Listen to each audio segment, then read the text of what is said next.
Ang mabuting balita ng Panginoon ayon kay San Mateo. Papuri sa iyo, Panginoon. Noong panahong yun, sinabi ni Jesus sa kanyang mga alagad ang talinhagang ito.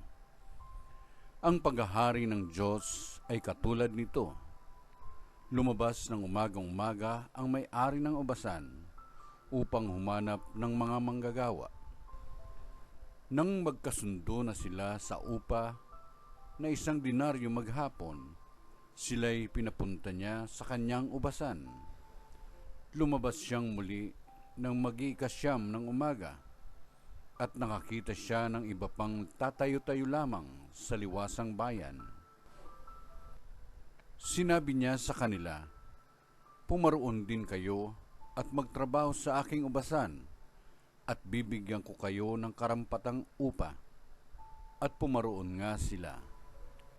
Lumabas na naman siya nang mag-12 ng tanghali at nang mag-3 ng hapon, at gayon din ang ginawa niya.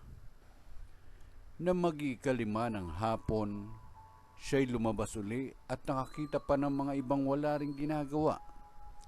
Sinabi niya sa kanila, "Bakit kayo tatayo-tayo lang dito sa buong maghapon? Wala pong magbigay sa amin ng trabaho eh." Sagot nila. At sinabi niya, "Kung gayon, pumaroon kayo at gumawa sa aking ubasan." Pagtatakip silim, sinabi ng may-ari ng ubasan sa kanyang katiwala, "Tawagin mo na ang mga manggagawa at sila'y upahan. Magmula sa huli hanggang sa buong nagtrabaho." Ang mga nagsimula ng mag-5 ng hapon ay tumanggap ng tig-1 denaryo, at nang lumapit ang mga nauna, inakala nilang tatanggap sila ng higit doon. Ngunit ang bawat isa'y tumanggap din ng 1 denaryo. Pagkatanggap nito, nagreklamo sila sa may-ari ng ubasan. Sabi nila, "1 oras lang pong dumawa ang mga huling dumating, samantalang maghapon kaming nagpagal at nagtiis na nakapapasong init ng araw.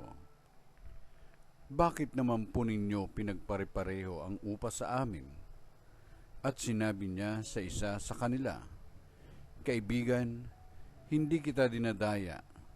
Hindi ba't nagkasundo tayo sa 1 denaryo? Kunin mo ang ganang iyo at umalis ka na. Maano kung ibig kong upahan ang nahuli ng tulad ng upa ko sa inyo?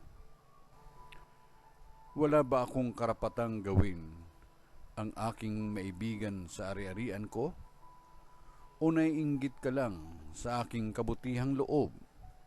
Kaya't ang nahuhuli ay mauuna, at ang nauuna ay mahuhuli." Ang mabuting balita ng Panginoon. Pinupuri ka namin, Panginoong Kristo.